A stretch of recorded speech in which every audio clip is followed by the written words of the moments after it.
혹시 어머니들께서 벌에 쏘였는데 응급 상황이 와서 막 죽을 정도로 막 이렇게 심각하게 상황이 났는데 의사분께서 적절하게 치료를 하셔서 목숨을 구했어요.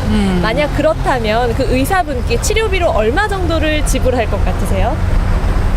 병원에 네, 병원에 이렇게 목숨을 구했다면. 아유, 그래도 뭐 좀 달래는 대로 줘야 되지. 그렇게 내 목숨을 건졌는데. 응급 진료비요? 한 10만 원 정도요? 한 10만 원 정도요? 예. 이제 정말 목숨이 위태로운 상황이라면 한 수십만 원까지 감도 안 오고요. 그건 뭐 어떻게 그렇게 처리할 수 있는 부분은 아닌 것 같아요. 안녕하세요. 의학 전문 기자 홍해걸입니다. 여러분은 응급 상황 때 의사의 도움으로 생명을 건질 수 있었다면 의사에게 어느 정도 비용을 지불할 용의가 있으신지요? 현행 건강보험 제도 아래서는 7,600원만 내는 경우도 있다고 합니다. 자, 어떤 경우인지 비욘디 단독 보도인데요. 정다영 기자가 취재했습니다.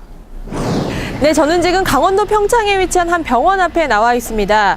이곳에 얼마 전 50대 남성이 벌목 작업을 하다 벌에 쏘여 의식이 거의 없는 위급한 상태로 병원을 찾았다고 하는데요.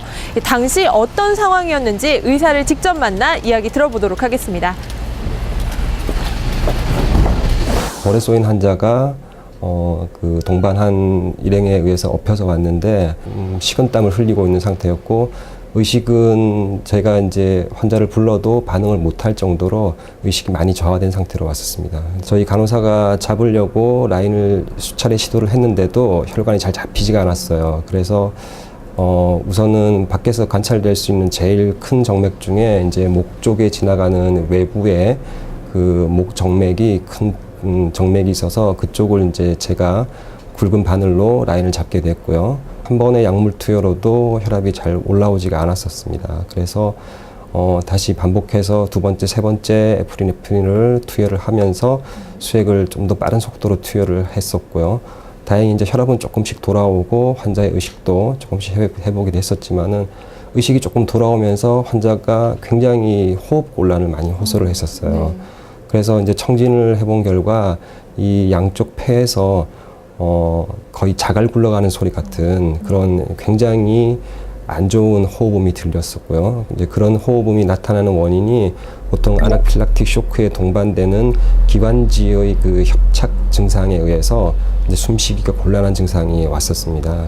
처음에 투여한 약물의 효과에 의해서 조금 올라오던 혈압이 다시 또 떨어지기 시작하고 있었어요. 그래서 어쩔 수 없이 이제 그 에피네프린 투여를 초기에는 근육 주사로 투여를 했다가 두 번째는 이제 그 수액을 통해서 혈관으로 정맥으로 에피네프린 투여를 시작을 했었고요. 근데 평상시에 쓰던 양보다는 워낙 환자의 혈압이 많이 떨어진 상태였기 때문에 조금 이제 용량을 조금씩 더 쓰기 시작을 했죠. 그래서 그러면 이제 그 과정에서 혈압은 다시 조금씩 회복이 되기 시작을 했는데 이번에는 가슴이 이제 너무 심장이 너무 빨리 뛰어서 터질 것 같다는 그런 얘기를 호소를 해가지고 그런 상태에서는 이제 우리 경동맥 마사지를 통해서 그 심장의 박동을 조금 떨어뜨릴 수 있는 방법이 있어요. 그래서 이제 경동맥 마사지를 시행을 하고 그러면서 이제 수액의 투여량을 그 에피네프린이 섞인 수액 투여량을 조금씩 이제 줄여가면서 차츰차츰 환자는 안정된 상태로 갔었고요. 그래가지고 119를 통해서 상급병원으로 이송을 해서 마무리가 된 그런 상황이었습니다.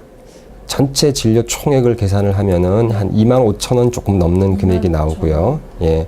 그래서 그 중에서 환자 본인이 30%에 해당되는 7,600원을 병원에 내시는 거고 나머지 70%에 해당되는 한 19,000원 정도 되는 돈을 건강보험공단에서 저희한테 지급을 하게 되는 거죠. 그래서 이 환자의 치료하는 데 들어갔던 모든 비용이 계산을 다 해도 25,000원 정도가 되는 것이죠.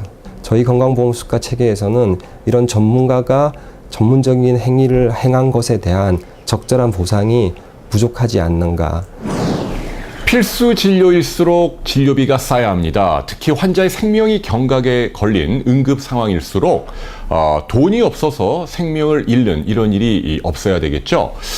그러나 그럼에도 불구하고 정도의 차이는 좀 있어야 하지 않나 싶습니다. 의사가 환자의 생명을 살리기 위해서 필사의 노력 또 정성을 기울이는데 여기에 대해서 최소한의 적절한 동기부여가 되지 않는다면 아마도 의사 환자 모두에게 손해가 되는 그런 길이 아닐까 싶습니다.